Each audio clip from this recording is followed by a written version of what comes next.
நீங்கள் ஊழியம் செய்கிறீங்கன்னா, பாஸ்டர் இருந்தாலும் சரி, சுவிசேஷகராக இருந்தாலும் சரி, எல்லாருக்குமே எதிர்க்கிறவங்க இருப்பாங்க, பரிகாசம் பண்ணுறவங்க இருப்பாங்க. உங்கள் சபை வளர்ந்தால் இன்னொருத்தருக்கு அது பிடிக்காது. பொறாமையினால் உங்களுக்கு விரோதமாக ஏதாவது பேசுவாங்க, சொல்லுவாங்க, எந்தாவது குற்றப்படுத்தலான்னு நினைப்பாங்க. நீ ஊழியம் செய்து நிறைய பேர் ரட்சிக்கப்பட்டா அதில் என்ன குற்றம் கண்டுபிடிக்கலான்னு பார்ப்பாங்க. இதெல்லாம் இயேசுடைய ஊழியத்திலே நடந்தது. பொறாமையினால் அவருக்கு பின்னால் பெருங்கூட்டம் போது அற்புதம் நடக்குதுன்ன உடனே மத தலைவர்களால் பொறுத்து கொள்ள முடியல. அதனால் ஓய்வு நாள் அற்புதம் செய்யக்கூடாது உடனே அங்கே வசனம் பேசுகிறாங்க. ஓய்வு நாள் அவங்க விளக்கம் கொடுக்குறேன் வேறு மாதிரி. இயேசு சரியான விளக்கம் கொடுத்தார். அது மாதிரி நம்ம கடந்து போகிற பாதையில் இந்த மாதிரி போராட்டங்கள் வரும். அப்போ நம்ம சந்திக்கணும், ஜெயிக்கணும். பொறுமையினால், சாந்தத்தினால், சகித்து கொள்வதனால நம்ம ஜெயிக்கணும். சரி சொல்லட்டும் பரவாயில்ல, திட்டட்டும் பரவாயில்ல, ஏசட்டும் பரவாயில்ல, கேவலமாக பேசுகிறாங்க பரவாயில்ல, பேசிட்டு எவ்வளோ நாள் பேசுவாங்க? 1 நாள், 2 நாள், 5 நாள், 10 நாள் பேசட்டும். நான் ஆரம்பத்தில் கொஞ்சம் சோர்ந்து போயிருக்கிறேன். ஆரம்ப நாட்களில் இந்த எதிர்ப்புகள், நெருக்கங்கள் ஊழியம் வளர்ந்து வந்த சமயத்தில் ஒரு நாள் ஆண்டவர் பேசினார். எதுக்கு சொந்த போகிறேன்? ஆண்டவர் இப்படிலாம் எழுதுகிறாங்க, நான் இதில் பொய்யானதெல்லாம் எழுதி விளக்கம் கொடுத்து குற்றப்படுத்துகிறாங்க. அப்போ ஆண்டவர் சொன்னார், சரி ஒரு 100 பேர் இருக்காங்கன்னு வச்சுக்க. அந்த 100 பேரில் எத்தனை பேர் உனக்கு விரோதமாக பேசுகிறாங்க, எழுதுகிறாங்க? அப்போ என்ன சொன்னேன், ஒரு 10 பேர் இருக்கும். ஒரு 100 பேர் இருக்காங்கன்னா அதில் எதிர்த்து உனக்கு விரோதம் பேசுகிறவங்க, எழுதுகிறவங்க எத்தனை பேர்? ஒரு 10 பேர் இருக்கும். மீதி 90 பேர் என்னை நேசிக்கிறாங்க, எனக்காக ஜெபிக்கிறாங்க, என் மேலே அன்பு வச்சுருக்கிறாங்க. எது பெருசு, 10ஆ 90ஆ? இந்த 10 குறித்து எதுக்கு நீ வருத்தப்பட்டுக்கிட்டு இருக்க? 90 பேர் உனக்கு நேசிக்கிறாங்க, உனக்காக ஜெபிக்கிறாங்க, ஊழியத்தின் மூலம் ஆசீர்வதிக்கப்பட்டு உன்னோட நிற்கிறாங்கல்ல, இதை உதறித்தள்ளு, அதை நினச்சிக்கோ. கர்த்தர் பேசினார். இப்படி தான் அவர் தைரியப்படுத்துவார், வெற்றியின் பாதையிலே நம்மை நடத்துவார்.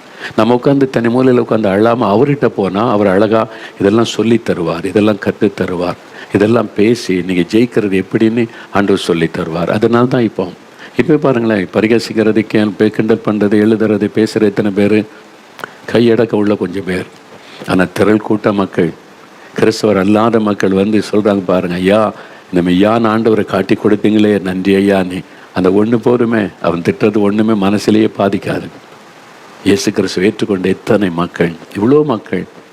சின்ன பிள்ளைகளை கூட்டிகிட்டு அந்த பிள்ளைகளை, என் சின்ன பிள்ளை முதல்ல உங்களுக்காக தான் ஐயா ஜெபம் பண்ணுவா, எங்கள் மோகன்லால் தாத்தாவை ஆசீர்வதிங்க, நீ குட்டி பிள்ளைங்க 4 வயசு பிள்ளைகள் ஜெபிக்குதுன்னு கொண்டு காமிப்பாம்பா. இதை விட என்னங்க ஆசீர்வாதம் வேணும், சந்தோஷம் வேணும்? நீ பேசிக்கிட்டே இரு, திட்டிக்கிட்டே இரு. எனக்கு இவ்வளோ நேசிக்கிற மக்களை தேவன் உலகம் எங்கும் பெருக பண்ணி கொண்டே இருக்கிறார். அதனால் ஊழியத்தில் உள்ளவங்க சோர்ந்து போகாதுங்க. நீங்கள் ஜெபக்குள்ள நடத்துகிறீங்க, சுவிசேஷம் அறிவிக்கிறீங்கன்னா கட்டாயம் எதிர்ப்பு இருக்கும். முதல் எதிர்ப்பு உள்ளுக்குள்ளே தான் இருக்கும், சபைக்குள்ளே இருக்கும், ஆவிக்குரிய உலகத்தில் தான் இருக்கும். 2வது தான் வெளியிலிருந்து. நான் வெளியிலிருந்து அந்த தீவிரவாத அமைப்பிலிருந்து வந்த எதிர்ப்பை விட நான் அதிக சந்தித்தது உள்ளுக்குள்ளே இருந்து கிறிஸ்தவங்களால் வந்த அந்த நிந்த எதிர்ப்புகள் தான் அதிகம். அதான் உண்மை. இயேசு கிறிஸ்துவுக்கு ரோமர்கள் யாரும் எதிர்ப்பு தெரிவிக்கலையே. ரோம அரசாங்கம் தானே ஆட்சி பண்ணுது. அவங்க யாரும் இயேசுவை மிரட்டலை, திட்டலை, பேசலை. பேசினதெல்லாம் யார்? வேதபாரகரும் பரிசேயரும் இவங்களும் தானே, ஆசாரியர்களும் இவங்க தானே எதிர்த்தாங்க. அப்படி தான் இருக்கும். அதனால் நீங்கள் ஒன்று இப்படி சொல்கிறாங்க, பேசுகிறாங்க அப்படின்னு வருத்தப்படாதங்க. அவங்கள மன்னித்து ஆசீர்வதித்து ஜெபம் பண்ணி உங்களுடைய அன்பை வளர்த்து கொள்ளுங்கள், உங்களுடைய ஆவிக்குரிய ஸ்டாண்டர்டை வளர்த்து கொள்ளுங்கள். இயேசுவை நீங்கள் முன்வைத்து வாழ பழகி கொள்ளுங்கள். நீங்கள் ஜெயிச்சிடலாம். இதுதான் நம்ம கற்றுக்கொள்ள வேண்டிய ஒரு முக்கியமான காரியம். கடைசியாக இன்னொரு காரியம், சமுதாயத்திலிருந்து வரக்கூடிய பிரச்சனை. இப்போ வீட்டுக்குள்ளேருந்து வர்ற பிரச்சனை, ஆவிக்குரிய உலக, அதாவது ரிலீஜியஸ் அந்த சம்மந்தப்பட்ட போராட்டங்கள். 3வது சமுதாயத்திலிருந்து வரக்கூடிய பிரச்சனை, போராட்டம் இருக்குது. ஒரு மெட்ராஸில் வேலை செய்கிற ஒரு மகள், அந்த மகள் ஒரு கிராமத்திலிருந்து வந்த மகள், ரட்சிக்கப்பட்டு ஆண்டவருக்கு பிரியமாக வாழ்ந்து கொண்டிருக்கிற மகள். ஐடி கம்பெனியில் வேலை கிடச்சிது. சொன்ன ஒரு நாள், இப்போ அங்கிள் நான் இந்த வேலையை விட்டுடலான்னு நினைக்கிறாங்க. ஏமா அப்படி சொல்கிற? நீ உனக்கு வேலை கிடச்சிது, பெரிய காரியம், வேலை மூலம் குடும்பம் போஷிக்கும், அதெல்லாம் உண்மைதான் அங்கிள். ஆனால் என்னுடைய லீடர், அது ஐடியில் லீடர் இருப்பான், அந்த லீடர் என்னை ரொம்ப வெறுக்கிறாங்க, பரிகாசம். அது மாதிரி எல்லாம் ஒன்று சேர்ந்து என்னை மட்டும் தனிமைப்படுத்தி என்னை பரிகாசம் பண்ணி திட்டுறாங்க. ஏன் ஒன்று மட்டும் அப்படி செய்கிறதுக்கு எதாவது காரணம் இருக்கான்னு கேட்டால், ஆமாம். என்ன காரணம்? ஒவ்வொரு சனிக்கிழமையும் அவங்க வெளியே ஒரு பிக்னிக், அது ஐடி ஃபீல்டில் உள்ள ஒரு காரியம், கிட்டத்தட்ட எல்லா இதுலேயும் செய்கிறாங்க, போவாங்க. அங்கே எல்லாம் பிக்னிக் போகிறோன்னு போயிட்டு காலையிலேருந்து சாயங்காலம் வரைக்கும் அங்கேயே சாப்பாடு எல்லாமே இருக்கும். நான் போகிறதில்ல அப்படின்னா, ஏன் போக வேண்டியது தானே, எல்லோரும் போகிறாங்களே. அங்கே சிலர் குடிப்பாங்க, சிலர் தப்பான காரியம்லாம் நடக்கும். நான் ஆண்டவருடைய பிள்ளையாக இருக்கேன், நமக்கு ஒத்து வரல, அதனால் என்னை விட்டுருங்க, நான் வரலன்னு சொல்லி போகிறதில்ல. சில சமயம் கட்டாயப்படுத்தி கூட்ட போனால் தனியாக உட்காந்துட்டு ஏதாவது ஒரு ஜூஸ் வாங்கி குடிச்சிட்டு அமைதியாக இருப்பேன். அவங்களோட சேர்ந்து அந்த காரியம் அரட்டை அடிக்கிறது, பேசுகிறது, குடிக்கிறது, அதெல்லாம் நான் செய்கிறது இல்லையா. அவங்க என்னை டார்கெட் பண்ணி இவன் பெரிய பரிசுத்தவனை பரிகாசம் பண்ணுறாங்க, கிண்டல் பண்ணுறாங்க. அது மாத்திர லீடர் நீ ஏன் சொல்லுக்கு கீழ்ப்படி மாட்டேன், குடிக்க மாட்டேங்கிற, எங்களோட நீ ஒத்துழைக்க மாட்டேங்கன்னு சொல்லி என்னை டார்கெட் பண்ணி கடினமான வேலை கொடுப்பார். ஆனாலும் நான் பொறுமையாக செய்கிறேன். சரி, ஆண்டவர் நம்மளை வேலை வச்சுருக்காரு அப்படின்னு எல்லாத்தையும் நான் செஞ்சாலும் அவர் மற்றவங்களெல்லாம் கூட்டு வச்சுக்கிட்டு என்னை பரிகாசம் பண்ணி பேசுவார், மனசை காயப்படுத்துறாரு. அதனால் தினம் நான் வேலைக்கு போகிறதே எனக்கு ஒரு பெரிய ஸ்ட்ரகிளாக இருக்குதுன்னு சொல்லி, அதனால் எனக்கு பிடிக்கலை அப்படின்னு. இப்போ நான் சொன்னேன், நீ எங்கே போனாலும் இதுதான் நடக்கும். ஏன்னா நீ கர்த்தருடைய பிள்ளை. உலகத்தோடு ஒத்து வாழுகிற வாழ்க்கை நீ வாழ மாட்டேன். நீ உலகத்திலேருந்து பிரிந்து வாழறதுனால உலகம் உன்னை பகைக்கும். அதான் இயேசு சொல்கிறார். நீங்கள் உலகத்தார் அல்லாததுனால உலகம் உங்களை பகைக்கும். அதனால் உலகம் உங்களை பகைக்கத்தான் செய்யும். இங்கே இல்லை, நீ எங்கே போனாலுமே இந்த பிரச்சனை சந்திக்க வேண்டியது வரும். அப்போ நீ என்ன செய்யணும் அப்படின்னு கர்த்தருக்குள்ளே உன்னை பலப்படுத்தணும். அவங்கள நேசித்து அவங்கள மன்னித்து செபிக்கணும். அவங்களும் ரட்சிக்கப்படுவதற்கு பாரம் எடுத்து நீ செபிக்கணும். அவங்க மேலே வெறுப்போ கசப்போ கோபமோ உன் உள்ளத்தில் வராதபடி நீ காத்து கொண்டு செய்யணும். இந்த மாதிரி ஜெபம் பண்ணிட்டு போ, ஆண்டவர் உனக்கு உதவி செய்வார்னு சில காரிய வசனத்தில் சொல்லி கொடுத்தோன்னு சரி அங்கள் சொல்லி அந்த மகள் செபிக்க ஆரம்பித்தாள். அப்புறம் கொஞ்ச நாள் கழித்து ஒரு மீட்டிங்கில் சந்திக்கும் போது, இப்போ நான் தைரியமாக இருக்கிறேன், வெள்ளனாக இருக்கேன், நான் பயப்படுறதில்லை. இப்போ ஆண்டவர் என்னை அதே இடத்துல சாட்சியாக வச்சுருக்கிறாரு. இப்போ அவங்களுக்கு என்ன பார்த்தா பயம். அது மாதிரி கர்த்தர் மாற்றிட்டார். இதுதான் நம்ம ஜெயிக்கிற முறை. விலகி ஓடக்கூடாது. பிரச்சனை இருக்குன்னு எனக்கு இந்த வீட்டில் இருக்கவே பிடிக்கல, பிரச்சனை போராட்டம், எங்காவது ஓடிடுறேன். எங்கே போவீங்க? எங்கே போனாலும் பிரச்சனை. எங்கே போனாலும் பிரச்சனை சந்திச்சு தான் ஆகணும், ஃபேஸ் பண்ணி தான் ஆகணும். தைரியமாக ஃபேஸ் பண்ணணும், எதிர்த்து நிற்கணும். அந்த பிரச்சனையை எதிர்க்கணும். ஆட்களை இல்லை, பிரச்சனையை நீங்கள் எதிர்க்கணும். பிரச்சனையை ஜெயிக்கிறதுக்கான வழிகளை பைபிளில் ஆண்டவர் சொல்லி தந்திருக்கிறாரு. அதை பின்பற்றி நீங்கள் ஜெயிக்கணும். அதுதான் நமக்கு முக்கியம். பாருங்க, என் ஊழியத்தின் ஆரம்ப காலத்தில் ஒரு கிராமத்துக்கு ஒழித்து போயிருந்தேன். அப்போ பக்கத்து கிராமத்துலேருந்து ஒரு குடும்பத்தார் என்னை பார்க்க வந்தாங்க. வந்தபோது அவங்க ஒரு காரியம் சொன்னாங்க. ஐயா, அவங்க வாழ்க்கையில் நடந்தது. எங்கள் ஊரில் எல்லாருமே கிறிஸ்தவர் அல்லாதவங்க, ஒரே மதத்தை சார்ந்தவங்க. அதனால் ஊர் கூடி தான் எல்லா விசேஷங்களும் செய்வாங்க. அப்படி இருக்கோம். ஆனால் நாங்கள் இயேசுவை பற்றி அறிந்து குடும்பமாக இயேசுவை ஏற்றுக்கொண்டோம். அதனால் பக்கத்து ஊரில் தான் சர்ச் இருக்குது. நாங்கள் ஞாயிற்றுக்கிழமை குடும்பமாக சர்ச்சுக்கு போயிட்டு வருவோம். எங்கள் வீட்டில் குடும்ப ஜெபம்லாம் பண்ணுவோம். அப்போ எங்கள் ஊரில் கோயில் விசேஷம் வரும்போது சொன்னாங்க, நம்ம ஊரில் கோயில் விசேஷம் வருது, அதுக்கு காசு கொடுனாங்க. நான் சொன்னேன், நாங்கள் அது மாதிரி கொடுக்கக்கூடாது. எங்களுக்கு பைபிள் சொல்லியிருக்குது, இது மாதிரி விக்கிரக ஆராதனைக்கு நம்ம காசு கொடுக்கக்கூடாது. அதனால் நான் கோயில் விசேஷம் அப்படின்னா தரமாட்டேன். ஊருக்காக நீங்கள் செய்யும்போது நான் தருவேன். ஊருக்கு ஒரு நன்மை நடக்கணும், பொதுவான ஊருக்கான ஒரு காரியம் செய்யணும், அதுக்கு நான் தர்றேன். ஆனால் இந்த மாதிரி உள்ளதுக்கு நான் கொடுக்கக்கூடாதுங்க. வேதத்தின்படி அது பாவம். நீங்கள் என்கிட்ட கட்டாயப்படுத்தி வாங்கினது உங்களுக்கு சாபமாயிரன்னா ஊர் மகளுக்கு கோவம் வந்துட்டு, இருபடி நீ தராமல் இருப்பேன். அப்போ நீ புதுசாக ஒரு கடவுளை கொண்டு வந்துட்டு புதுசாக ஒன்று செய்கிற, நாங்கள் எல்லாம் ஒன்றா இருக்கிற, நீ மட்டும் இது மாதிரி இருக்க அப்படின்னு சொல்லி ஊர் கூட்டம் போட்டாங்க. ஊர் கூட்டம்லாம் போட்டு இந்த குடும்பத்தை கொண்டு நிறுத்தி, இந்த இயேசு வேண்டான்னு விட்டுட்டு நீ வா, அப்போ தான் அந்த ஊரில் இருக்க முடியும். அந்த ஊரில் சொந்த வீடு இருக்குது, சொந்த நிலம் இருக்குது, அவங்க வாழ்க்கை. அப்போ இங்கே சொல்லலாம், இயேசுவை விட முடியாதையா, இயேசு எங்களுக்கு உயிரை கொடுத்தார், அப்போ நீ இதுக்கு தரமாட்டேங்கிற. அது மாதிரி விக்கிரகத்துக்கு படைக்கிறது செய்கிறது வேதத்தின்படி எங்களுக்கு குற்றம். அது நாங்கள் இருக்கிற இயேசு அறிந்த பிறகு அதை செய்யக்கூடாது. ஊருக்கு ஒரு நன்மை செய்யணும், ஊருக்காக ஒரு நன்மை காரியம் செய்யணும், அதுக்காக ஃபண்ட் ரைஸ் பண்ண நான் தருவேன், ஊருக்காக நினைப்பேன். இந்த காரியத்தில் மட்டும் என்னை கட்டாயப்படுத்தாங்கன்னா கோவம் வந்துட்டு எல்லாரும் பேசி, நீ இந்த ஊர்லேயே இருக்கக்கூடாது, உன்னை விட்டுருவோமா பார்த்துருவோன்னு சொல்லி ஊரை விட்டு விலைக்கு வைக்கிறோன்ட்டாங்க. பிரச்சனை பாருங்கள், ஊரை விட்டு விலைக்கு வைக்கிறோம். இனிமேல் உங்கள் வீட்டில் என்ன நன்மை தீமை நடந்தாலும் ஊரார் வரமாட்டோம். உங்கள் வீட்டில் பிள்ளைகளுக்கு ஒரு விசேஷம் திருமண காரியம்னா ஊர்லேருந்து யார் வரமாட்டோம். பிரச்சனை பாடு மரணமே வந்தாலும் வரமாட்டோம். ஊரில் உள்ள கடைகளில் உனக்கு பொருள் தரமாட்டாங்க. ஊரில் இருக்கிற கிணத்துல தண்ணி எடுக்கக்கூடாது. அப்போ ஊரில் உனக்கு எதுவுமே கிடையாது, தனிமைப்படுத்திட்டாங்க. இவங்க வீட்டில் எங்கள் வீட்டார்கிட்ட யாரும் பேசக்கூடாது, அவங்க வீட்டுக்கு யாரும் போகக்கூடாது, ஊர் தீர்மானம். இவங்க தனிமைப்படுத்தப்பட்டுட்டாங்க. இயேசுக்காக அதை சகித்து கொண்டாங்க. ஞாயிற்றுக்கிழமை சர்ச்சுக்கு போவாங்க, வீட்டில் குடும்பம் ஜோம்னா ஊரில் யாரும் கிட்ட பேச மாட்டாங்க. எங்கள் ஊரில் உள்ள கடையில் போய் பொருள் வாங்கினா இவங்களுக்கு தர மாட்டாங்க. அதனால் பக்கத்து ஊரில் போய் வீட்டுக்கு தேவையான பொருளெல்லாம் வாங்கிட்டு வருவாங்க. அப்படி தான் வாழ்க்கை. ஆனால் அவங்களுக்கு பெரிய பிரச்சனை தண்ணீர். ஊர் கிணத்துல தண்ணி எடுக்க, அதான் பொதுவான கிணறு, ஊருக்கே தான் தண்ணி சப்ளை, எல்லோரும் எடுப்பாங்க, இவங்கள தண்ணி எடுக்கக்கூடாது. அதனால் பக்கத்து ஊரில் போய் தண்ணி எடுத்து அவங்க கொண்டு வருவாங்க. ஒரு குடும்பத்துக்கே பக்கத்து ஊர்லேயும் தண்ணி கொண்டு வரேன்னா எவ்வளோ கஷ்டம். இயேசுவுக்காக பாடு அனுபவித்தாங்க, அதுக்கு ஒப்பு கொடுத்தாங்க, அதை சந்தோஷமாக ஏற்றுக்கொண்டு ஒரு நாள் ஆண்டவர்கிட்ட போய் இந்த தண்ணி தான் பெரிய பிரச்சனை, தினந்தோறும் தண்ணி அவசியம், அது பக்கத்து ஊர்லேருந்து கொண்டு வரேன்னா மைல் கணக்காக கஷ்டம்னு சொல்லி, ஆண்டவரே எங்களுக்கு தண்ணிக்கு ஒரு வழி பண்ணி கொடுங்க, எங்களுக்கு உதவி செய்யுங்கன்னு ஜெபித்த போது ஆண்டவர் கைட் பண்ண. அவங்க வீட்டுக்கு வெளியில் அவங்களுடைய தோட்டம், வீட்டுக்கு வெளியில் தோட்டம், அதில் ஒரு கிணறு தோண்ட ஆவியானவர் நடத்தினார். உடனே சரின்னு கிணறு தோண்ட ஆட்களை அழைச்சிட்டு வந்து ஜெபம் பண்ணி இந்த இடத்துல தோண்டுங்கன்னாங்க. கிணறு தோண்டினாங்களா, பெரிய நீரூற்று, தண்ணி பீச்சு அடிக்குது, நல்ல நீரூற்று, நல்ல கிணறு கட்டிட்டாங்க, எப்பவுமே தண்ணி ஃபுல்லாக இருக்குது. ஆண்டவர் நீரூற்றை கொடுத்துட்டார். இப்போ அந்த வருஷம் மழையே பெய்யலை, அந்த வருஷம் மழையே பெய்யாமல் பஞ்சம். இப்போ ஊர் கிணத்துல இருக்க தண்ணி வற்றி விட்டு தண்ணியே இல்லை. இப்போ ஊருக்கு தண்ணி இல்லை. இப்போ ஊரே வெளியூருக்கு போகுது தண்ணி எடுக்க, இவங்க கிணத்துல மாத்திரம் தண்ணி வற்றவே இல்லை, நீரூற்று தண்ணி நிரம்பி இருக்கிறது. இப்போ ஊரே வெளியில் போய் தண்ணி எடுக்கிறாங்க, பக்கத்து ஊர்லேருந்து தண்ணி எடுத்து எல்லாம் கஷ்டப்படுறாங்க. அவங்களுக்கெல்லாம் தெரிஞ்சிட்டு இவனை ஆண்டவர் ஆசீர்வதிக்கிறார், இந்த குடும்பத்தை அந்த இயேசு ஆசீர்வதிக்கிறார், அவங்களுக்கு தண்ணி பிரச்சனையே இல்லை. இப்போ இவங்க மட்டும்தான் தண்ணியோட செழிப்பாக இருக்கிறாங்க, ஊரே வறட்சியில் கஷ்டப்படுது.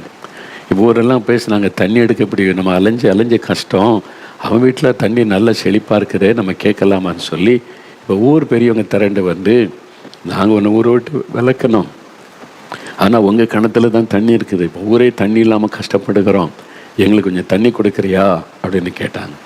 அதான் இயேசு. அவங்களுக்கு மத்தியில் தேவன் உயர்த்தினார். அவங்க பாடு சகிக்க ஒப்பு கொடுத்தாங்க. ஆரம்பத்தில் பாடு சகிச்சாங்க, உபத்திரவத்தை அனுபவிக்க ஒப்பு கொடுத்தாங்க. அதனால கர்த்தர் ஜெயம் கொடுத்தார். அவங்க சொன்னாங்க, இந்த தண்ணி இயேசு எங்களுக்கு கொடுத்தது, அது எல்லாருக்கும் போதுதான், நாங்கள் சுயநலமாக இருக்கிறதுக்கு எங்களுக்கு ஆண்டவர் தரலை, நீங்கள் வந்து எடுத்துக்கொள்ளுங்க. இப்போ ஊரே இவங்க கிணத்துல வந்து தண்ணி எடுக்குது. ஆண்டவர் எப்படி மாற்றிட்டார் பார்த்தீங்களா? அந்த குடும்பத்தை நான் சந்தித்தேன். அவங்க வந்து சொன்னாங்க, ஐயா நாங்கள் ஆரம்பத்தில் ரொம்ப கஷ்டப்பட்டோம், பாடுபட்டோம், ஆனால் இயேசுவை விடலை, அந்த உபத்திரவத்தில் நாங்கள் நின்றோம், ஆண்டவர் எங்களை வெட்கப்பட விடலை. அதே ஊரில் கர்த்தர் எங்களை ஆசீர்வதித்து அந்த ஊருக்கே நாங்கள் தண்ணீர் கொடுக்கும்படி ஆசீர்வதித்தார். வேலை செய்கிற இடத்துல உபத்திரவமா, ஊரார் மத்தியில் உபத்திரவமா, பரிகாசமா, நிந்தையா, இன்றைக்கி நெருக்கிறாங்களா, சகித்து கொள்ளுங்க, பொறுமையாக இருங்க, பாடுபட ஒப்பு கொடுங்க, உபத்திரவத்துக்கு அர்ப்பணித்து கொள்ளுங்க, இயேசு விட்டு விலகிறாதங்க, அவர் தான் உங்களுக்கு துணைன்னு இருப்பார். ஆனால் அதே சமயத்தில் நீங்கள் ஜெயிப்பீங்க, உங்களை வெட்கப்பட கர்த்தர் விட மாட்டார், நீங்கள் ஜெயம் பெற்றவர்களாக நிற்பீங்க. இன்னைக்கு கர்த்தர் நமக்கு வாக்கு கொடுத்திருக்கிறான், பயப்படாருங்க. நான் வந்து ரட்சிக்கப்பட்டு ஊழியத்துக்கு வந்த ஆரம்பத்தில் என் குடும்பத்தார் எல்லா இந்துக்கள், சொந்தங்கள், பந்தங்கள் எல்லாம் என் வீட்டுக்கு சொந்தக்காரங்க வந்தால், எதுக்கு இப்படி ஊராக பிரசங்கம் பண்ணிக்கிட்டு அலையிற, ஒரு வேலை பார்த்து சம்பாதிச்சு கொடுக்கலாம்ல, அப்படி அவங்களுக்கு தெரியாதுல்ல. நான் ஒன்றும் பதிலே பேச மாட்டேன், அமைதியாக போயிடுவேன் நான். அதனால் எங்கள் ஊரில் சொந்தக்காரங்க எங்கள் வீட்டுக்கு வந்தாங்கன்னா நான் பின்வாசல் வழியாக தோட்டத்துக்கு போயிடுவேன், அப்படியே போயிடுவேன். அவங்க அதை தான் கேட்பாங்க உடனே, நீ ஆனால் அவங்க கிறிஸ்தவனை போனதே அவங்களுக்கு பிடிக்கலை, அடுத்தது பிரசங்கம் வேறு பண்ணுறேன்னா அதனால் அவங்களுக்கு அவங்க மாதிரி அது மாதிரி அவமானம் மாதிரி கருதுறாங்க, அப்படி தான். அதனால் சொந்தக்காரங்களை ஃபேஸ் பண்ணே கஷ்டம். நான் நெருங்கின சொந்தக்காரன் கல்யாண வீட்டுக்கு போனாலும் அங்கே போனாலே தான் கேட்பாங்க, என்ன பண்ணுற நீ ஊராக சுற்றிக்கிட்டால் ஏரியா பிரசங்கம் பண்ணிக்கிட்டு ஒரு வேலை பார்க்கலாம்ல, அப்போது எங்கே போனாலும் என்ன இருக்கும். அதனால் போக மாட்டேன், சொந்தக்காரன் விசேஷ வீட்டுக்கு போவேன். சரி போனால் பின்னால் ஒரு இடத்துல அமைதியாக உட்காந்துட்டு யாரையும் பார்க்காம இருந்துட்டு வந்துடுவேன். பெரும்பாலும் போக மாட்டேன். இந்த மாதிரி நிந்தை, அவமானம், பரிகாசம் தான் சொந்தங்கள் மத்தியில். அந்த உலகம் பரிகசிக்கிறது, அவங்களுக்கு ஊழியன்னா என்னன்னு தெரியாது, நமக்கு தெரியும், அவங்களுக்கு தெரியாதுல்ல. அதுவும் அவங்க இயேசுவை கிறிஸ்தவனாக இருக்கிறாங்க, மதம் மாறிட்டான் அப்படின்னு சொல்லி அவங்களுக்கு புரியல அந்த காரியம். அப்படி சில வருஷம் கடந்தார். ஆண்டவர் ஆசீர்வதித்தார், ஊழியம் கொடுத்தார், பயன்படுத்த ஆரம்பித்தார். இப்போ அதே சொந்தக்காரங்க வீட்டுக்கு வந்தால் என்னை பார்க்க வந்தான், நீ எங்கெல்லாமோ போய் ஆசீர்வாதம் கொடுக்குறியப்பா, எங்கள் வீட்டில் வந்து ஒரு நாள் ப்ளஸ் பண்ணேன், அப்படி கூட ஆரம்பித்தாங்க. எங்கள் வீட்டுக்கு ஒரு நாள் எங்களை வந்து ஆசீர்வதிக்கலாம்ல, கல்யாண வீட்டுக்கு போனால் நான் பின்னால் உட்காந்துருந்தாலும் தம்பி நீ வந்து பிள்ளைகளை ஆசீர்வாதம் பண்ணு, எல்லாம் இந்துக்கள் அந்த முறைப்படி எல்லாம் நடக்கும். நிறைய திருநீர் குங்குமம் வச்சு அவங்கள வாழ்த்துவாங்க. நீ அவங்கள பிள்ளைகளை ஆசீர்வாதம் பண்ணு, இயேசுக்கிட்ட ஜெபம் பண்ணு. அதே மக்கள் நான் போய் கை வைத்து அவங்கள ப்ளஸ் பண்ணி ஜெபம் பண்ணிட்டு வருவேன் நான். அதாவது பாடு சகிக்கணும், உபத்திரவத்தை சகிக்கணும். நம்ம ஜெயிக்கணும்னா பொறுமையாக இருக்கணும். அவங்களால அதை புரிந்து கொள்ள முடியாது. அவங்கள்ட்ட போய் கர்த்தருடைய ஊழியம் அது இது இதெல்லாம் நீங்கள் இப்படி பேசாதங்க நீ சொல்ல முடியாது. நம்ம பொறுமையாக சகித்து கொள்ளணும். அவங்கள்ட்ட போய் அதெல்லாம் அவங்களுக்கு புரியாது. கொஞ்ச நாள் ஆச்சுது, கொஞ்சம் காலம் ஆச்சு. அப்புறம் என் சொந்தக்காரங்களே ரொம்ப பக்தியாக இருந்தவங்களாம் ரட்சிக்கப்பட்டு பைபிள் வாசித்து இயேசு ஏற்றுக்கொண்டு சாட்சியான்னு இருக்கிறத பார்த்து எனக்கு ரொம்ப சந்தோஷம். கொஞ்சம் பொறுமையாக இருங்க. நீங்கள் ஜெயிக்கணும், ஜெயம் பெற்றவளாக இருக்கணும். அவசரப்பட்டு பேசி வாக்குவாதம் பண்ணி வார்த்தைகளை விட்டு ஆண்டவருக்கு ஒரு வேதனையை நீங்கள் கொண்டு வந்துடக்கூடாது. உலகம் என்ன சொல்லுன்னு தெரியுமா? இயேசு எதெல்லாம் ஃபேஸ் பண்ணார்? சில வசனம் பாருங்களேன். பரிசுத்த யோவான் எழுதின சுவிசேஷம் 8ஆம் அதிகாரம், யோவான் 8ஆம் அதிகாரம் 52வது வசனம் பாருங்கள். யோவான் 8:52 வசனம், 139வது பக்கம் புதிய ஏற்பாட்டில். அப்பொழுது யூதர்கள் இயேசுவை நோக்கி, நீ பிசாசை பிடித்தவன் என்று இப்பொழுது அறிந்திருக்கிறோம். ஆபிரகாமும் தீர்க்கதரிசிகளும் மரித்தார்கள், நீயோ ஒருவன் என் வார்த்தையை கை கொண்டால் என்றென்றைக்கும் மரணத்தை ருசி பார்ப்பதில்லை என்கிறாய். பாருங்க, இயேசு சத்தியத்தை சொல்றார். அதை அவங்களால புரிந்து கொள்ள முடியலை. ஏன்னா ஏற்றுக்கொள்ள மாட்டேன். இயேசு என்ன சொன்னாலும் எதிர்த்து பேசணும் தான் அவங்களுடைய காரியம். அதை யோசிக்கலாம் மாட்டாங்க. அதுக்கு என்ன அர்த்தம்லாம் கேட்க மாட்டாங்க. அவர் சொல்றது எதிர்க்கணும். அப்படிதான் இருப்பாங்க. நீங்கள் என்ன பேசினாலும் எதிர்க்கணும், நீங்கள் என்ன சொன்னாலும் அதுக்கு மாறாக பேசணும். அப்படி ஒரு கூட்டம் இருப்பாங்க. அதில் என்ன சத்தியம் இருக்குது, அது உண்மைதானா அவனை கேட்டு தெரியும், அந்த எண்ணெல்லாம் இருக்கார். அவங்களுக்கு குறை சொல்லிக்கிட்டே இருக்கணும், எதிர்க்கணும். அப்படி தான் இந்த யூதர்கள். நேரில் சொன்ன பிசாசை பிடித்தவன்றாங்க.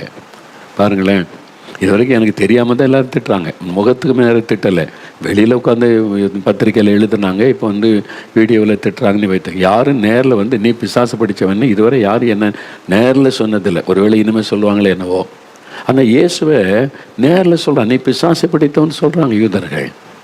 அவர் பிசாசு படித்தவங்களுக்கு விடுதலை கொடுக்குறாரு, சப்பானியை நடக்க வைக்கிறார், கொடுப்பார். இதெல்லாம் பற்றி அவனுக்கு எண்ணமே கிடையாது. இவ்வளோ ஜனங்க நன்மை பெறாங்களே, சந்தோஷப்படுறாங்களே, இந்த அற்புதம்லாம் இந்த சிந்தையே அவனுக்கு இல்லை. அதை ஏற்றுக்கொள்ளுகிற மனதில் இல்லை. இயேசுவை நம்ம விரோதிக்கணும். இவரால் நமக்கு பாதிப்பு, அதனால் இவரை வெறுக்கணும். அவர் என்ன செஞ்சாலும் எதிர்க்கணும். அதுதான் நம்ம ஆளுங்கட்சி எதிர்கட்சிகள் அரசியலில் இவங்க என்ன செய்தாலும் எதிர்ப்பாங்க. அதில் என்ன நன்மை இருக்குன்னு பாராட்டலாம் வேணும். இல்லை, என்ன செஞ்சாலும் எதிர்த்துக்கிட்டே இருக்கணும், திட்டிக்கணும். அதே மாதிரி தான் இன்றைக்கி சபைக்குள்ளேயும் இருக்கிற கிறிஸ்தவ மக்கள் மத்தியிலையும் பார்க்க முடிகிறது. நேரில் சொல்ல பிசாசு பிடித்தவன். அதுக்கு அடுத்த எக்ஸ்ட்ரீம் போகிறாங்க. 59வது வசனம் பாருங்கள். அப்பொழுது அவர் மேல் கல் எரியும்படி கல்லுகளை எடுத்து கொண்டார்கள். இயேசுவை கல்லெறிந்து கொல்லணும்னு கல்லெல்லாம் எடுத்துட்டாங்க. அவர் என்ன தப்புனார் சொல்லுங்கள்? நன்மை தான் செய்கிறார், மக்களுக்கு விடுதலை கொடு. எல்லாரும் இயேசுவை புகழ்கிறாங்க, அதுதான் அவங்களுக்கு பிரச்சனையே. அதனால் கல் எடுக்கிறாங்க, அவரை கொல்லணும் என்பதற்காக கல் எடுக்கிறாங்க. யோவான் 7ஆம் அதிகாரம் 12ஆம் வசனம் பாருங்கள். யோவான் 7ஆம் அதிகாரம் 12வது வசனம். ஜனங்களுக்குள்ளே அவரை குறித்து முறுமுறுப்பு உண்டாயிற்று. இப்போ ஜனங்கள் மத்தியில் இயேசுவை பற்றி பேசுகிறாங்க. முறுமுறுப்பு உண்டாயிற்று. சிலர் அவர் நல்லவர் என்றார்கள், வேறு சிலர் அப்படி அல்ல, அவன் ஜனங்களை வஞ்சிக்கிறவன் என்று சொல்லி கொண்டார்கள். இந்த ரெண்டுமே இருக்கும். நீங்கள் ஊழியம் செய்தால் ரெண்டுமே இருக்கும். ஒன்று நல்ல ஆளு நல்ல ஊழியம் செய்கிறாங்கப்பாங்க. ஒரு கூட்டம் சொல்ல வஞ்சிக்கிறவன், ஏமாற்றுகிறவன், பணத்துக்காக எல்லாத்தையும் செய்கிறவன் அப்படி சொல்லுவாங்க. ரெண்டுமே இருக்கும். இயேசு கிறிஸ்து ரெண்டையுமே பார்த்தவர். இதுதான் வாழ்க்கை, இதுதான் ஊழிய பாதை, இதுதான் கிறிஸ்தவ வாழ்க்கை. நல்ல உங்கள் வீட்டுக்குள்ளே இருப்பாங்க. நீங்கள் நல்லா ஜெபிக்கிறீங்க, பைபிள் வாசிங்க, ரட்சிக்கப்பட்டீங்க. ஒரு சிலர் நல்லா இவங்க ஜெபிக்கிறது தான் நமக்கு ஆசீர்வாதம்பாங்க. அதே ஒரு சிலருக்கு உங்களை பிடிக்காதவங்க வீட்டுக்குள்ளே இருப்பாங்க. ஆமாம், இவங்க ஜெபம் பண்ணி தான் நம்ம வீடே மோசமாக போச்சு அப்படி சொல்கிறவங்களே இருப்பாங்க. உங்கள் வீட்டில் இருப்பாங்க, உங்கள் தெருவில் இருப்பாங்க, உங்கள் ஊருக்குள்ளே இருப்பாங்க. ஆமாம், பொறாமையினால் நீங்கள் உங்களை பற்றி பேசிக்கிட்டே இருப்பாங்க. நீங்கள் பேச பேச ஆண்டவரை துதிக்கணும். நீங்கள் பாக்கியவான் பாக்கியவரி, அவ்வளோதான். இயேசுவை பற்றி அப்படி வஞ்சிக்கிற ஒரு கூட்டம் அப்படி சொல்கிறாங்க, ஒரு கூட்டம் இப்படி. இந்த ரெண்டுமே இருக்கும். பவுலுடைய ஊழியத்தையும் பாருங்களேன். அவர் ஊழியம் செய்யும்போது ஒரு கூட்டம் அந்த வசனத்தை ஏற்றுக்கொண்டு மனதின்மை ரட்சிக்கப்பட்டாங்க, ஒரு கூட்டம் எதிர்த்தாங்க இயேசுவின் நாட்களில். இதே மாதிரி தான் ஊழியம் செய்து வந்த எல்லா பழைய ஊழியர்களுடைய லைஃப் ஹிஸ்டரி பாருங்கள். பிலிகரகாம் எடுங்க, ஓரல் ராபர்ட் எடுங்க, டிஎல் ஆஸ்பான் எடுங்க. மிஷினரிகளுடைய ஊழியம் ஒரு கூட்டம் அவங்க சப்போர்ட்டாக பேசுவாங்க, ஒரு கூட்டம் எதிர்ப்பாங்க, பரிகாசம். இது எல்லா ஊழியத்திலும் நடக்கிற ஒரு விஷயம். ஊழிய பாதையில் கடந்து வந்த எல்லாருடைய லைஃப்லையும் நீங்கள் பார்க்க முடியும். நீங்கள் மட்டும் விதி விலக்கு கிடையாது. அதனால் ஒரு கூட்டம் உங்களால் ஆசீர்வதிக்கப்பட்ட மகிழ்ச்சியோடு துதித்து உற்சாகப்படுத்துவாங்க, ஒரு கூட்டம் பரிகாசம் பண்ணுவாங்க, கேலி பண்ணுவாங்க. இந்த சூழ்நிலையில் நம்ம ஜெயிக்கணும். அது எப்படி பாருங்க, பிசாசு பிடித்தவன்றாங்க, கல்லறிந்து கொல்லணுன்றாங்க, வஞ்சிக்கிறவன் அப்படின்னு பேசுகிறாங்க. யோவான் 7:1 பாருங்க. இவைகளுக்கு பின்பு யூதர்கள் இயேசுவை கொலை செய்ய வகை தேடினபடியால், இயேசுவை கொலை செய்யணும், கல்லெறியணும்னு சொன்னாங்க, கொல்லணும், அவர் கொலை செய்வதற்கு வகை தேடுறாங்க. யார் இவங்க? யூதர்கள், வேதபாரகர், பரிசேயர், பைபிளை பழையற்பாடை வச்சுக்கொண்டு நாங்கள் தான் வசனத்தின்படி நடக்கிறோம்னு சொல்கிறாங்க. வசனத்தில் என்ன இருக்குது? கொலை செய்யாதிருப்பாயாக இருக்குல்ல, அவன் கையில் வச்சிருக்க பைபிளில். ஆனால் அந்த இதுக்கெல்லாம் செவி கொடுக்க மாட்டான். கொலை செய்யாதிருப்பாயாகன்னு இருக்குது. இயேசுவை கொலை செய்ய தேடுறது பார்க்குறேன் எப்படியெல்லாம் பண்ணுறாங்க. இதுதான் இன்றைக்கு உலகத்திலே நடக்கும். இயேசுக்கு நடந்தபடி தான் நமக்கு நடக்கும். என்ன, அவர் தான் நமக்கு முன்னால் நடந்து அவர் அடிச்சுவட்டை ஆண்டவர் உண்டாக்கி வைத்து பாதையை உண்டாக்கி வைத்துட்டு போயிருக்கிறார். என் பாதடியில் இந்த அடிச்சுவட்டில் நடந்து வாங்கன்னு சொல்லி இதுதான் நடக்கும் என்பதாய் பார்க்கிறோம். யோவான் 8:48 பாருங்கள். யோவான் 8:48 பாருங்கள். அப்பொழுது யூதர்கள் அவருக்கு பிரதியுத்தரமாக, உன்னை சமாரியன் என்றும் பிசாசை பிடித்தவன் என்றும் நாங்கள் சொல்லுகிறது சரிதானே என்றார்கள். பார்த்தீங்களா, நேரில் சொல்ல, நீ சமாரியன், நீ பிசாசு படி. சமாரியர்கள்னால் அவங்க யூதர் இல்லை, அவங்க சமாரியர்களை ஜாதி பார்த்து ஒதுக்குவாங்க. இந்த யூதர்கள் அவங்க கலப்படம், அவங்க யூதர்கள் கிடையாது. என்னை இயேசுவை ஜாதி பார்த்து ஒதுக்குறாங்க. சமாரியன், நீ பிசாசு பிடித்து என்னெல்லாம் இயேசுவை காயப்படுத்தி இருக்கிறாங்க பாருங்கள். இயேசு யூதன் தான், அவர் ஏற்றுக்கொள்ளமா இல்லை. நீ சமாரியன், பிசாசு பிடித்து சொல்கிற சரிதானே அப்படிலாம் சொல்லாங்க. இயேசுல, நான் பிசாசு பிடித்தவன் அல்ல, நான் என் பிதாவை கனம் பண்ணுகிறேன், நீங்கள் என்னை கனவீனம் பண்ணுகிறீர்கள் அப்படிலாம் அவர் சொல்லுகிறார். நான் எனக்கு மகிமை தேடுகிறது இல்லை, அதை தேடி நியாயம் தீர்க்கிற ஒருவர் இருக்கிறார் அப்படிலாம் ஆண்டவர் அப்புறம் அவங்க பேசுகிறார். அவங்க மேலே கோவப்படலை, எரிச்சல் படலை, கோபத்தோடு பேசலை. அவர் ஜெயிக்கிறார். ஒவ்வொரு சோதனையும் ஜெயிக்கிறார். மனிதரால் வரக்கூடிய சோதனைகள், நெருக்கங்களை அவர் ஜெயிக்கிறார். பார்த்தீங்களா, என்னெல்லாம் இயேசுவை பேசியிருக்கேன். பிசாசு பிடித்தோன்றாங்க, மனநிலை பாதிக்கப்பட்டிருக்குன்றாங்க, வஞ்சிக்கிறவன்னு சொல்கிறாங்க, சமாரியன்னி ஒரு ஜாதி காரியத்தை சொல்லி ஒதுக்கி பேசுகிறாங்க. இன்றைக்கி இதுவும் காணப்படுகிறாரு. ஆவிக்குரிய உலகன்றதில் இந்த மத சம்பந்தமான இதில் இதுவும் நம்ம கிறிஸ்தவத்துக்குள்ளே இதெல்லாம் நம்ம பார்க்குறோம் பாருங்கள். அப்போ இதெல்லாம் அன்றைக்கி இயேசு கிறிஸ்து சந்தித்த பிரச்சனைகள். அப்போ இதை எப்படிங்க இதெல்லாம் சமாளிக்கிறது? இயேசு எப்படி இதை மேற்கொண்டார் அப்படின்னா, 1 பேதுரு 2:23 1 பேதுரு 2:23 எடுங்க. 319 பக்கம் எடுத்துட்டிங்களா?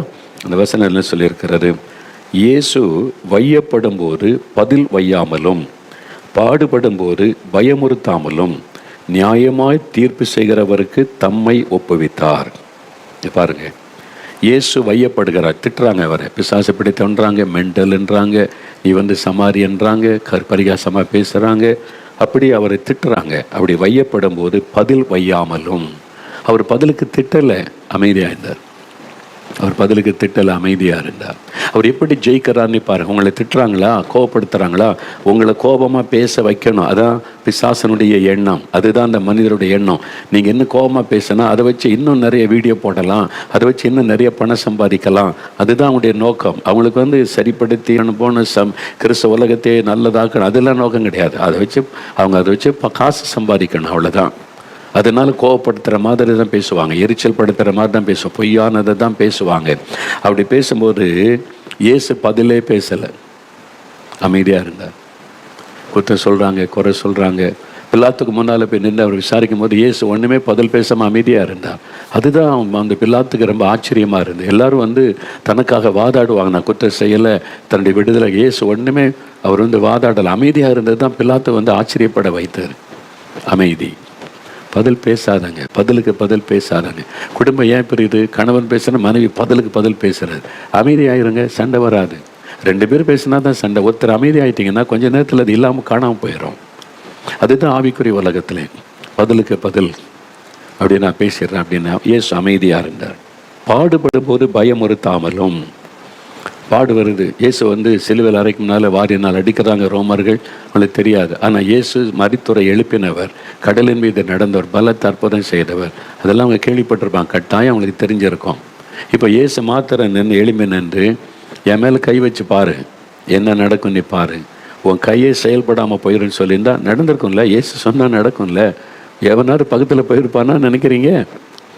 தொடாதப்பா, அவர் கடல் மேல் நடந்தவர், செத்தவங்களை உயிரோடு எழுப்பி இருக்கிறாருப்பா, பிறவி குருடர்கள் அவர் சொன்ன உடனே கண்ணு திறந்திருக்கப்பா, சொன்னபடி நடந்துரும், பக்கத்திலே போகாதன்னு சொல்லி பயந்து. ஆனால் இயேசு பயமுறுத்தலை. நான் ஜெபம் பண்ண என்ன நடக்கும் தெரியுமா உனக்கு அப்படிலாம் சிலர் பேசுவாங்க. பயமுறுத்தாதுங்க. அப்போ பாடுபடும் போது யாரையும் அவர் பயமுறுத்தலை. அவர் வையப்படும் போது பதில் வையல் அமைதியாக இருந்தார். அவர் அமைதியாக இருந்தார்.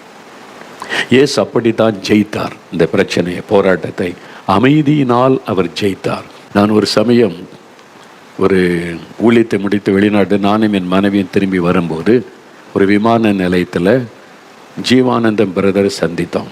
நல்ல தெய்வ மனிதன் தெரியல, ஜீவானந்தம் பிரதர், டிஜேஸ் தினகரன் ஜீவானந்தம் சேர்ந்து தான் முழுகிற ஜெபம் ஆரம்பித்தாங்க. பேரும்பு பெருவிழா அதுக்கு என்ன பேர் கொடுத்து ஜீவானந்த பிரதர் தான். அந்த காலத்தில் எழுப்புதலுக்கு வித்திட்டவர்கள் அந்த 2 பேரில் ஒருவர் ஜீவானந்தம் பிரதர். நாங்கள் பிரசந்த கேட்க எங்கெங்கேயோ போயிருக்கிறேன். சென்னையிலேருந்து நாங்கள் சைக்கிள்லே போய் நல்ல தெய்வ மனிதர். அவங்க மூலமாக பிசாசுகள் ஓடும், அற்புதங்கள் நடக்கும். கர்த்தர் வல்லமே பயன்படுத்தினவர். தான்மாடிகளாக வந்திருக்கிறாங்க, நம்ம ஊழியத்தில் கேம்புக்கெல்லாம் வந்திருக்கிறாங்க. அப்போ ஒரு நாள் நாங்கள் விமான நிலையத்தில் சந்தித்து நிறைய டைம் இருந்துச்சா பேசி கொண்டு இருந்தோம். அப்போ ஜீவானந்த பிரதர் சொன்னாங்க, அங்கே ஊழிய பாதையில் பாடுகள் அதை பற்றி சொன்னாங்க. எப்படி ஒரு இடத்துல பாடுகள் நடந்தது, உபத்திரம் வந்தது, கல் தூக்கிலாம் கூட்டத்துக்கு ஒரு இடமா எரிஞ்சாங்க, பேசினாங்க, திட்டினாங்க. பேசிட்டு அவங்க சொன்னாங்க, தம்பி இதெல்லாம் நடக்கும், ஆனால் நம்ம பதிலே சொல்லக்கூடாது. அவன் சொன்ன பதிலே பேசக்கூடாது. மனிதர்கள் எழும்புவாங்க, நம்மளை கோபப்படுத்துகிற மாதிரி பேசுவாங்க, செய்வாங்க, எல்லாமே அவமானப்படுத்துகிற மாதிரி. நம்ம பதிலே பேசக்கூடாது, அமைதியாயிடணும் அப்படின்னு சொன்னாங்க. அந்த அமைதி, இயேசு பல சமயங்களில் அமைதி, சில இடத்துல பதில் சொல்லி ஜெயித்தார். இது எதனால், எந்த அதிகாரத்தினால் இதை செய்கிறீன்னு கேட்டாங்க. சரி, நானும் ஒரு கேள்வி கேட்குறேன். யோவான் கொடுத்த ஞானஸ்தானம் இதனால் தேவனால் வந்ததா மனுஷரால் வந்த சொல்லுங்கள்? பதில் சொல்ல நடுங்கிட்டாங்க. மக்கள்லாம் பார்த்துட்டு இருக்காங்கல்ல, பிரச்சனை ஆகிரும். இயேசு சில சமயம் சரியான பதில், சரியான கேள்வி கேட்டு ஜெயித்தார். சில சமயம் அமைதியாகி ஜெயித்தார். 2மே இருக்கிறது. அமைதியாகி ஜெயிக்கிறது இருக்கிறது, கேள்வி கேட்டு ஜெயிக்கிறதும் இருக்கிறது. பார்த்தீங்களா? அப்படி அந்த மாதிரி ஆண்டவர் நம்மை நடத்துவார், ஆவியானவர் நம்மை வழி நடத்துவார். அதை நம்ம கரெக்டாக நம்ம பின்பற்றி போனால் நம்ம ஜெயித்து விடலாம். அதான் முக்கியம். ஒரு சமயம் நம்ம அநேக ஆண்டுகளுக்கு முன்னால் ஒரு ஜனவரி மாதம் தேவன் வாக்குத்தத்தம் கொடுப்பாலாம் பேசும்போது எனக்கு பர்சனலாக என்ன வாக்கு கொடுக்குறீங்க ஆண்டவரே அப்படின்னு காத்திருந்து ஜெபிச்சேன். அப்போ மக்களுக்கு சொல்லுக்கு ஒரு வாக்குத்தத்தம் கொடுத்தீங்க, எனக்கு பர்சனலாக நீங்கள் என்ன சொல்கிறீங்கன்னு காத்திருந்து ஜெபித்தேன். அப்போ ஆண்டவர் என்னை சந்தித்தார். சொன்னார், இதுவரைக்கும் நடந்துராத, நீ பார்த்துராத ஒரு நிந்தை நெருக்கம் உனக்கு வரும் இந்த வருஷத்தில். அதான் ஆசீர்வாதம், வாக்குத்தத்தம் பாருங்கள். இதுவரை நீ கண்டிராத உபத்திரவ நெருக்கம் உனக்கு வரும், அதில் நீ சோர்ந்து போகாத. அதுக்கு பிறகு நான் ஊழியத்தில் விசேஷமான ஆசீர்வாதத்தை உனக்கு தருவேன், வாக்குத்தத்தம். சரி ஆண்டவரேன்னு சொல்லிட்டேன். இந்த மாதிரி வரும்னு தெரியாது. ஒரு பயங்கர பொய்யான குற்றச்சாட்டு பத்திரிக்கையில், ஒரு வார பத்திரிக்கையில் என் படம்லாம் போட்டு பெருசாக மோகலாசரஸ் இந்த மாதிரி ஒரு பெண்ணை கெடுத்து கொலை செய்து இந்த இடத்துல அடக்கம் பண்ணாங்க, இந்த சிஎஸ்ஐக்கு அப்படியே பார்த்த மாதிரி அப்படியே ஒரு பேர்லாம் போட்டு எழுதி, அந்த நாட்கள் இந்த முதலமைச்சரை நான் திட்டி பேசின மாதிரி அதில் கடைசியில் ஃபைனலாக முடித்து பேப்பர்லெல்லாம் போட்டு பெருசாகி அதெல்லாம் ரொம்ப அழுகையோடு எனக்காக ஜெபிக்க ஆரம்பித்தாங்க. அதோடு போன பரவாயில்ல. அதை ஒரு மத தீவிரவாத அமைப்பு இருக்கிறாங்க, தமிழ்நாட்டில் இருக்கிறாங்க. இங்கே மத தீவிரவாத அமைப்பு அதை பெருசாக்கி தட்டி போடல. எங்கள் ஊரில் தூத்துக்குடியில், திருச்செந்தூரில் பஸ் ஸ்டாண்ட்லலாம் பெருசாக வச்சு என்னை பற்றி என் படத்தோடு போட்டு அந்த பயங்கரமாக. அப்போ இந்த மாதிரி வந்தோட ஆண்டு சொன்னார், நான் சொன்னேன்ல இதுவரை என்னை சந்தித்திராத உபத்திரவ நெருக்க அவமானம் உனக்கு வரும். அந்த மாதிரி ஒரு அவமானத்தை உண்டாக்குற ஒரு காரியம் எங்கே பார்த்தாலும் அது பேசுகிறாம. கர்த்தருடைய பிள்ளைகள் பிரதர் எது உண்மைன்னு எங்களுக்கு தெரியும், ஆனால் இந்த மாதிரி வச்சுருக்காங்களேன்னு வருத்தப்படுறாங்க. இப்போ சில ஆண்டோடைய பிள்ளைகள் சொன்னாங்க, இப்போ இது புறஜாதி மக்கள் பார்க்குறாங்க, அப்போ அவங்க உண்மைன்னு நம்புவாங்கல்ல, இது பொய்ன்னு எங்களுக்கு தெரியும், நீங்கள் ஒரு மறுப்பு செய்தி ஏதாவது ஒன்று பிரிண்ட் பண்ணி கொடுங்க, நாங்கள் எல்லாருக்கும் கொடுக்குறோம் என்பதாய். நான் அப்படிலாம் செய்ய முடியாது, கர்த்தர் சொல்லாத ஒன்று செய்ய முடியாதுன்னு விட்டுட்டேன். சில நாள் அப்படியே 1, 2, 3 நாள் போகுது. நான் ஒரு நாள் ஆண்டவர்கிட்ட ஜெபிக்கும் போது கர்த்தர் சொன்னார், மகனே நான் வேதத்தில் சொல்லியிருக்கிற சில காரியத்தை கவனமாக புரிஞ்சிக்க. என்ன ஆண்டவரே, நீங்கள் சும்மா இருப்பீர்கள், கர்த்தர் யுத்தம் பண்ணுவான்னு சொன்னல. ஆமாம், அப்படி தான் நான் இருக்கிறேன், நான் சும்மா இருக்கிறேன், ஒன்றும் பதில் பேசலை, ஒன்றும் செய்யலை, நீங்கள் யுத்தம் பண்ணுவீங்க, அவ்வளோதான். அடுத்ததை கேளு, அது ஒரு சமயம் அவங்க யுத்தம் பண்ண முடியாது. செங்கடல் கரையில் பார்வோனோட யுத்தம் பண்ணி ஜெயிக்க முடியாது. அதனால் நீங்கள் சும்மா இருங்கன்னா யுத்தம் பண்ணேன்னு சொன்னேன். அதுவே அமலேக்கியர் யுத்தம் பண்ண வந்தபோது நான் மோசையை பார்த்து யோசுவா தலைமையில் யுத்தம் பண்ண போங்கன்னு சொன்னேன். நீங்கள் யுத்தம் பண்ணுங்க, நான் ஜெயம் தருவேன்னு சொன்னேன். சில சமயம் நீங்கள் அமைதியாக இருங்க, நான் யுத்தம் பண்ணுவேன்னு சொல்லுவேன். சில சமயம் நீங்கள் யுத்தம் பண்ணணும், நான் ஜெயம் தருவேன். இந்த ரெண்டு இருக்கிற கர்த்தர் விளக்கம் கொடுத்தா. அப்போ என்ன செய்யணும்? ஆண்டவரே, இதுக்கு பதில் கொடு, அது பொய்யான செய்தி என்பதை மக்கள் அறியட்டும்னு சொல்லி நான் என்ன செய்யணும், ஒரு சின்ன ஒரு செய்தி எழுதினேன். அந்த பேரை போட்டு, அந்த அமைப்பு பேர், அந்த தீவிரவாத அமைப்பை பேரை போட்டு, இந்த அமைப்பிற்கு இயேசு விடுவிக்கிறார், நன்றி சொல்லுகிறது. அதான் வார்த்தை தலைப்பை. என்னன்னா, ஒரு பத்திரிக்கையில் பொய்யான ஒரு செய்தியை போட்டார். இந்த தீவிரவாத மத அமைப்பினர் எல்லாம் அந்த போய் தட்டிலாம் வச்சு பெருசுப்படுத்தினால, பொய்யாய் சொன்னதுனால நான் சந்தோஷப்பட்டு மகிழ்ந்து களி கூறுகிறேன். என் பேரை ரொம்ப பிரபலப்படுத்தி இருக்கிறாங்க, அதற்காக அவங்களுக்கு நன்றி கூறுகிறேன் சொல்லிட்டு, நான் இதை செஞ்சுருந்தா இவங்க தட்டி போட வைக்கக்கூடாது, போலீஸில் கம்ப்ளைண்ட் பண்ணி நான் அரெஸ்ட் பண்ண வைக்கணும். அதுதானே செஞ்சுருக்கணும். அரெஸ்ட் பண்ண மோகன் லாசரஸை, இதை விசாரி, இதெல்லாம் நடந்திருக்கேன்னு. அதை யாருமே செய்யலை. அப்படின்னா நீ போலீஸில் கம்ப்ளைண்ட் பண்ணி இது உண்மைன்றதை நிரூபிக்கணும். நீ இவ்வளோ நாளைக்குள்ளே நிரூபிச்சிட்டா நீ உனக்கு என் ஊழியத்தை உனக்கு தந்துடுறேன், கட்டிடலாம் கட்டிடத்தை உனக்கே தந்துடுறப்பா, நீ நடத்திக்க. ஆனால் நிரூபிக்கலைன்னா உங்கள் அமைப்பு, நீ வச்சிருக்கிற அந்த அமைப்பை பொய் சொல்லுகிற கூட்டம், பொய்யான செய்தியை பரப்புகிற கூட்டம் என்று மக்கள் அறிந்து கொள்வார்கள். அவ்வளோதான். இதை அடித்து கொடுத்தோம் பாருங்க. நம்ம ஆட்கள் வாங்கிட்டு வந்து கிராமம் கொடுத்தாங்களா, அவனுக்கு வாயை மூடிட்டானுங்க. அவ்வளோதான், தட்டியெல்லாம் கலட்ட ஆரம்பிச்சிட்டானுங்க. அப்போ உண்மையான செய்தியை நம்ம பரப்ப ஆரம்பித்த உடனே போய் அடிபடுகிறது. ஆண்டவர் சொன்னார், நீ யுத்தம் பண்ணணும் சில சமயம், அப்போ நீங்கள் ஜெயிக்கலாம். சில காரியத்திற்கு அமைதியாக இருக்கணும், கர்த்தர் யுத்தம் பண்ணி ஜெயம் தருவார். ரெண்டுக்குள்ள வித்தியாசத்தை நம்ம புரிந்தோம். அதுக்கு தான் ஆவியானவர் என்ன சொல்றான்னு கேட்கணும். அப்போ அவங்க சொன்னாங்க, ஏன்னா இது ஒரு பெரிய ஸ்தாபனம், இயேசுடைய அரசாங்கத்தில் பதிவு பண்ணியிருக்கிறோம்ல. அப்போ சொன்னாங்க, இது பொய்யான குற்றச்சாட்டுன்னு நீங்கள் ஒரு வழக்கு தொடுக்கணும்னாங்க. இல்லை, ஆண்டவர் பார்த்து கொள்வார். இல்லை, நீங்கள் தனிப்பட்ட முறையில் உங்களுக்குள்ளது வேறு, உங்களுடைய நிர்வாகம் இது கவர்மெண்ட்டில் ரெஜிஸ்டர் பண்ணியிருக்கீங்க பண்ணி. அதுக்கப்புறம் சில நாள் கழித்து தான் கர்த்தர் ஆலோசனை கொடுத்து இந்த பத்திரிக்கை மேலே ஒரு வழக்கு, பொய்யான செய்தியை வெளியிட்டிருக்கிறாங்க, நாங்கள் கவர்மெண்ட்டில் பதிவு செய்த ஒரு நிறுவனம், அதனால் அதுக்கு விரோதமாக பொய் பண்ணியிருக்காங்கன்னு ட்ரஸ்டீஸ் மூலமாக ஒரு கேஸ் ஃபைல் பண்ணாங்க. இப்போது அப்போ இருந்த முதலமைச்சர் ஸ்பெஷல் ஒரு ஆஃபீஸரை நியமித்து இதை விசாரிங்க அப்படின்னு சொல்லி அனுப்பி அவங்க எல்லாம் விசாரிச்சுட்டு நடந்தது சொல்கிற ஒரு திறப்பின் வாசல் ஜெபம் நடக்குது. பின்னால் ஸ்பெஷல் போலீஸ் ஆஃபீஸர் வந்திருக்கிறார். சீஃப் மினிஸ்டரால் அனுப்பப்பட்டவர் உங்களுக்காக வெயிட்டிங்னு சொன்னாங்க.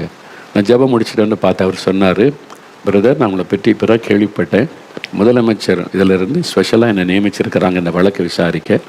நான் எல்லா இடமும் ஃபைனலாக தான் அவங்கள்ட்ட வந்திருக்கிறேன், எல்லா இடமும் விசாரித்தேன், ஒன்று கூட உண்மை இல்லை. நான் இது மாதிரி வழக்கு விசாரித்தா ஒரு பாதி உண்மை இருக்கும், பாதி பொய் இருக்கும், ஆனால் இதில் ஒன்றுமே உண்மை இல்லை. ஏன் உங்களை பற்றி இப்படி எழுதுனாங்க, நீங்கள் யாருன்னு உங்களை கடைசியாக பார்த்துட்டு போக தான் வந்திருக்கிறேன் அப்படின்னு சொன்னாங்க. நான் சொன்னேன், எவன் எழுதுனானோ அவனை பிடிங்க அப்படின்னு சொன்னேன். நாங்கள் விட மாட்டோம் அப்படின்னு சொல்லிவிட்டு நான் ரிப்போர்ட் அனுப்பிடுறேன்னு சொல்லிவிட்டு எனக்கு வாழ்த்து சொல்லிட்டு போகிறக்கு வந்தார். உண்மை இல்லைன்னு சொல்லிட்டு போகிறக்கு வந்திருந்தார். அதான் உண்மை. ஆனால் என்ன நடந்தது தெரியுமா? அந்த கட்டுரை எழுதுனது ஒரு கிறிஸ்தவன். கொஞ்ச நாள் ஆச்சு, இதை நாங்கள் அதை விட்டுட்டோம். ஒரு நாள் ஒரு ஆஃபீஸுக்கு ஒரு ஆள் வந்தார். நாங்கள் எல்லாம் நிற்கிறோம், நான் நடந்து போகிறேன், என் காலை கட்டி பிடிச்சிட்டு, என்னை மன்னிச்சிருங்க, நீ யாருன்னு எனக்கு தெரியாது, என்னையா விஷயம், எலும்பு என்ன மேட்ருன்னு கேட்டேன். என்னை மன்னிச்சிட்டேன்னு சொல்லுங்கன்றான். சரி, மன்னிச்சிட்டேன், யாருன்னே தெரியாது, என்னன்னு கேட்டா, அந்த பத்திரிக்கையில் ஒரு கட்டுரை வந்தது, நான் தான் எழுதினேன், பணத்துக்காக நான் எழுதிட்டேன், என்னை போலீஸில் காட்டி கொடுத்துறாருங்க, என்ன முதலமைச்சரை பற்றியும் எழுதிட்டேன்னா என்னை பிடிச்சா என்னை கொன்னுருவாங்க அப்படின்னு. இது உண்மை. அவர் சிக்காகி பலன் இல்லாமல் நாங்கள் ட்ரீட்மெண்ட் கொடுத்து அப்புறம் ரட்சிக்கப்பட்டு நம்ம ஊழியம் செய்து, நம்ம ஊழியத்தில் கொஞ்ச நாள் தங்கியிருந்த ஊழியம் செய்துட்டு சிக்காகி அவரை வச்சு கவனித்து அப்புறம் இறந்துட்டார். இதான் உண்மை நடந்தார். இது மாதிரி நிறைய பார்த்துருக்குறோம். ஊழிய பாதையில் கர்த்தர் ஜெயம் கொடுத்து நடத்தி இருக்கிறார். நிறைய பார்த்துட்டு வந்துட்டோம். இன்றைக்கி பார்க்கறது புதுசு கிடையாது. அதனால தான் சொல்கிறேன், நம்ம ஜெயிக்கணும். ஜெயிக்கிறதற்கு ஆண்டவர் என்ன ஆலோசனை சொல்கிறாருன்னு நீங்கள் கவனிக்கணும். கர்த்தர் சொல்லதை கேட்டு நீங்கள் நடந்தால் நீங்கள் ஜெயிப்பீங்க. ஒன்றும் உங்களை மேற்கொள்ள முடியாது. ஜெயம் பெற்றவளாக நிற்கணும். சில சமயம் உங்களை இன்னும் தாழ்த்தி ஒப்பு கொடுக்கணும். சில சமயம் நீங்கள் பொறுமையாக இருந்து ஜெயிக்கணும். சில சமயம் நீங்கள் உங்களை பகைக்கிறவங்களை நேசித்து அன்பு காட்டி நீங்கள் ஜெயிக்கணும். சில சமயத்தில் நீங்கள் பொறுமையாக இருந்து ஜெயிக்கணும். சில சமயம் ஜெபத்து நீங்கள் ஜெயிக்கணும். ஆண்டவர் ஆலோசனை கொடுக்குற பிரகாரம் நடந்து ஜெயிக்கணும். அப்புறம் ஜெயம் பெறுவதற்கு இவ்வளோ வழிகள் இருக்கிறார். அதில் ரொம்ப முக்கியமானது மனசில் ஆழமாக பதிக்கணும். யோவான் 17:16, நான் உலகத்தான் அல்லாதது போல இவர்கள் உலகத்தார் அல்ல. நாம் உலகத்தார் அல்ல, நாம் கிறிஸ்துவுக்கு சொந்தம், பரலோகத்திற்கு உரியவர்கள். அந்த சிந்தை நமக்குள்ள இருக்கணும். உலகம் உலகம் உலகன்னு போகாதபடி பரலோகத்தின் தேவன், அவருக்கு சொந்தம். அந்த நிலைமையில் நம்ம வாழ்ந்தால் நம்ம ஜெயிக்கலாம். இன்றைக்கு ஒப்பு கொடுங்க, ஆண்டவரே நான் ஜெயிக்கணும், ஜெயம் பெற்றவன் நான் நிற்கணும், அதுக்கு எனக்கு உதவி செய்யும், என்னை ஒப்பு கொடுக்குறேன். நீங்கள் எப்படி நடக்க சொல்கிறீங்களோ அப்படி நடப்பேன். நிந்தைகளை சகிப்பேன், பாடுகளை சகிப்பேன், உபத்திரவத்தை சகித்து கொள்ளுவேன். என்னை பகைக்கிறவங்களை மன்னிப்பேன், அவர்களுக்கு நன்மை செய்வேன். ஆண்டவரே என்னை வேதனைப்படுத்துகிறவர்களை நேசிப்பேன். நான் அமைதியாக இருப்பேன். நான் வாக்குவாதம் பண்ணுவதில்லை, சண்டையிடுவதில்லை, பொறுமையாக இருப்பேன். நான் ஜெயிக்கிறதற்கு என்னை ஒப்பு கொடுக்கிறேன். எனக்கு அந்த மாதிரி சுபாவத்தை தாரும். உம்மை போல நான் இருந்து ஜெயிக்கணும், அந்த கிருபை தாரும். ஒப்பு கொடுக்குறீங்களா? இதயத்தில் கை வைங்க, அப்படியே சோமானுங்க. ஆண்டவரே நான் ஜெயிக்கணும். இன்றைக்கு எங்கள் வீட்டுக்குள்ளே பிரச்சனை, வேலையில், படிக்கிற இடத்துல, வசிக்கிற இடத்துல நிந்தைகள், நெருக்கங்கள், எதிர்ப்புகள், பரிகாசங்கள், பல போராட்டங்கள் உலகத்தில் சந்திக்கிறேன், உபத்திரவத்தை சந்திக்கிறேன், நெருக்கத்தை சந்திக்கிறேன். ஆண்டவரே நான் ஜெயிக்கணும், ஜெயம் பெற்றவனாய் நிற்கணும். அதற்கு என்னை அர்ப்பணித்துக் கொள்கிறேன். கிருபை தாங்க, பலன் தாங்க, வல்லமை தாங்க. ஆண்டவரே இந்த மகனுக்கு கிருபை தாங்க, இந்த மகளுக்கு கிருபை தாங்க. ஜெயம் பெற்றவளாய் நிற்க உதவி செய்யும். ஆவியானவர் பலப்படுத்தும், வல்லமைப்படுத்தும், கிருபை தாரும். ஜெயிக்கிறவர்களாக கர்த்தர் மாற்றும், ஜெயம் பெற்றவர்களாய் கர்த்தர் நிலை நிறுத்தும். அப்படியே நீர் ஜெயம் தந்து நடத்துகிற அன்பிற்காக ஸ்தோத்திரம், ஸ்தோத்திரம், ஸ்தோத்திரம். இயேசு கிறிஸ்துவின் நாமத்தில் ஜெபிக்கிறோம் பிதாவே. ஆமேன், ஆமேன்.